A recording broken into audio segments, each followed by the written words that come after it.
Okay, welcome back to the final installment of the curve sketching notes. But what I want to do here is sketch this function f of x that have the following conditions for them. Okay, and so here's what I know. Okay, I'm going to take all these little things here and kind of identify what they are. And so here's what I've got. Okay, I have this. These things right here, where it says f of negative 2 equals 8, f of 0 is 4, and f of 2 equals 0. These are points on a graph. Okay, these are points. Okay, and then the other thing that I know is that these parts right here where it says f prime is greater than 0 when the absolute value of x is greater than 2, I have this information about f prime of 2 and f prime of negative 2. Both of those are equal to 0. And I have f prime of x is less than 0 for absolute value of x is negative 2. Okay, so here's what I'm going to do. Okay, I'm going to write out my points.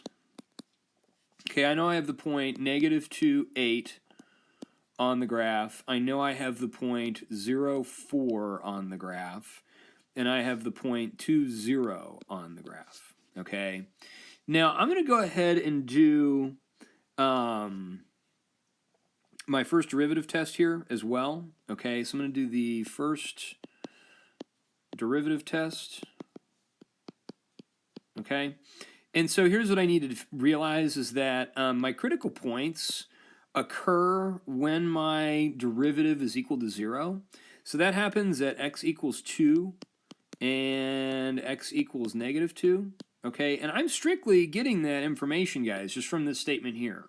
Okay, just knowing that these two things are 0, I have to then go, okay, those are critical points. Okay, and then I have this statement here that my derivative is positive when the absolute value of x is greater than 2. So here's what I do want to, I want to rewrite that and say f prime of x is greater than 0 is positive when the absolute value of x is greater than 2. Now, how I want to say that is that I can say that x is greater than 2, okay, and I can say that negative 2 is less than x, okay? So that's kind of, it's a little bit of inequality notation using absolute value, but I do want to rewrite that, okay? That's the first thing I want to rewrite. And then I need to talk about what's happening when I've got these values here. F prime of x is less than 0 when the absolute value of x is less than 2. So I do want to say this, and I'm going to write that as f prime of x is negative, okay, is less than 0 when x is between negative 2 and 2.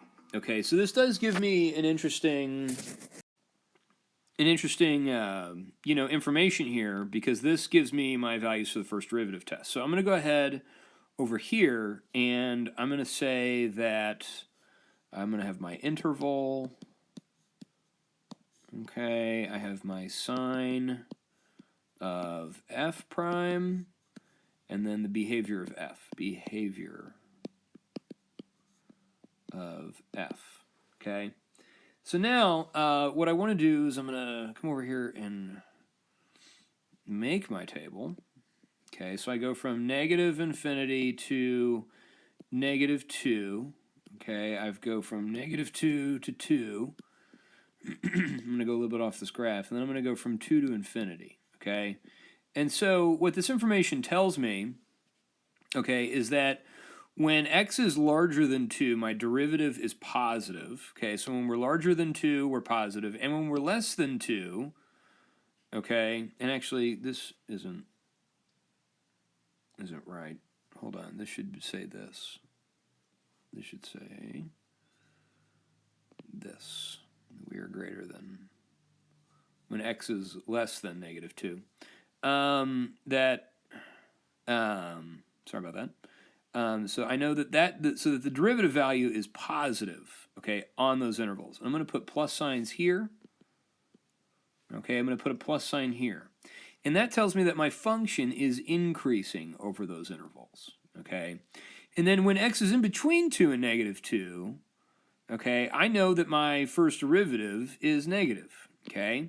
So first derivative is negative between 2 and 2, okay? So I'm going to be negative here, so that means we're going to be decreasing, okay? Here I have a max, here I have a minimum. Okay, now let's look at the information for the second derivative test. Okay, let's take a look and see what we've got for that. Let me erase that, sorry. Let's go ahead and take a look at that information. And that information is right here, okay? And this is a little bit more straightforward than the other two. But this part says that my second derivative is negative when x is less than 0, and that my second derivative is positive when my x values are greater than 0. So I'm going to come over here, and I'm going to write out the second derivative test. Okay, I'm going to do the second deriv test. Second deriv test. And I'm going to write out my interval. Okay, and we're going to go from negative infinity to 0, and then from 0 to positive infinity. Let's go ahead and write the sine of f double prime, and then this is concavity here.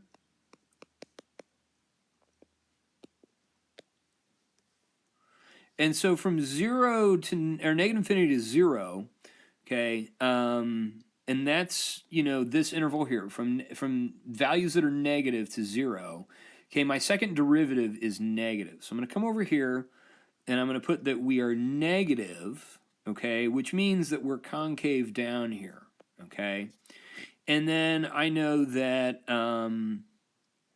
the other one, from 0 to infinity, when x is larger than 0, okay, we are positive. Our second derivative is positive.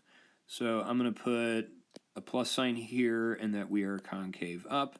So at 0, okay, I have a point of inflection, okay? Now let's go ahead and plot the points that we had, okay? And so we had the point negative 2, 8. So I'm going to go ahead and plot that point, and that's going to be 1, 2, 3, 4, 5, 6, 7, 8. Okay, so that's that point right here. I had the point 0, 4. Okay, 0, 4, so 1, 2, 3, 4 right here. And then I had the point 2, 0. Okay, so these are the points that I had on the graph. Okay, so those came from right here. Those came from this information. All right, now I know that I'm increasing from negative infinity to negative 2. So I'm going to be increasing up to here, and then I'm decreasing to 2, and then I'm increasing from 2 to infinity, okay? But the thing of it is that I have to make sure that my graph is concave down here, and that we're concave up here, all right? So you can kind of graph this however you want. Just make sure you plot your points, but I know I'm increasing and concave down from here to here, okay? And that I'm decreasing and concave down from here to here, and that I'm decreasing but concave up, and then I'm increasing and concave up. So this is what my graph looks like, okay? And so, you know, I basically, guys, just have to take all this information and be able to read it, okay? And be able to come in here and write it into my table form, and then just go ahead and graph it, okay? So this is pretty important. Okay, but I tend to use the tables. You don't have to use the tables if you don't want to. If you can read this information and just know what it says, then that's fine. But these are things that we need to look at. So hopefully you enjoyed this video. I really enjoyed the chapter 4 stuff so far. So hopefully you enjoyed it, and we'll see you soon. Thanks. Bye.